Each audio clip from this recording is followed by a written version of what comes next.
Hello সবাই, আসুন আজকে আমরা আরেকটা নতুন ওয়ার্ডের মিনিং শিখি। ওয়ার্ডটা হচ্ছে অ্যাবেয়ান্স, অ্যাবেয়ান্স, এবং এইটা একটা ফ্রেজাল ওয়ার্ড, মানে এটা ফ্রেজ দিয়ে ইউজ করা হয়। যেরকম কি হচ্ছে, কিরকম বলুন তো, ABEYANCE, ABEYANCE, অ্যাবেয়ান্স। আচ্ছা, তো আহ, যখন আমরা এটাকে একটা সেন্টেন্সে দিয়ে দিই তখন এটা আমরা কিরকম বলি বলুন তো, ইন অ্যাবেন্স, ইন অ্যাবেন্স। তো ইন অ্যাবেন্স কথাটার মানেটা কি? কোনো কিছু জিনিস যেটা টেম্পোরারিলি ইউজ করা হচ্ছে না, নট পার্মানেন্টলি।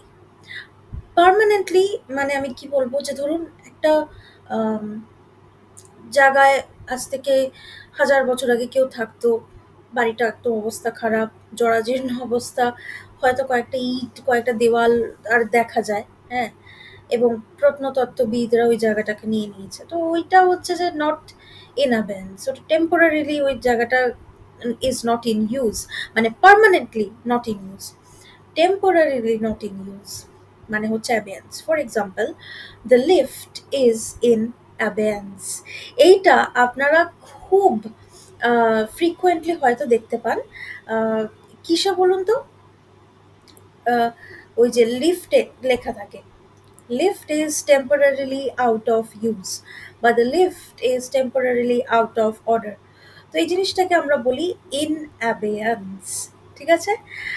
আম, এটা আমি একটু সেন্টেন্সে ইউজ করি, the lift is in abeyance।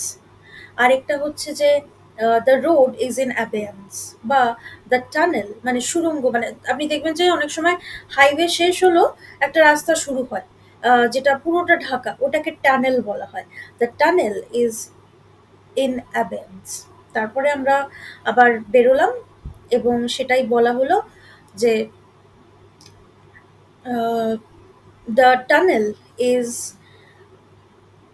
Not in use, মানে the tunnel is out of order, বা the office is in abeyance, মানে এতদিন এখানে অফিসে কাজ হতো কিন্তু এখন একটুখানি বন্ধ আছে, লোকজনকে টেম্পোরারিলি অন্য জায়গায় নিয়ে যাওয়া হয়েছে, আবার ওখান থেকে লোকজন শুরু করবে।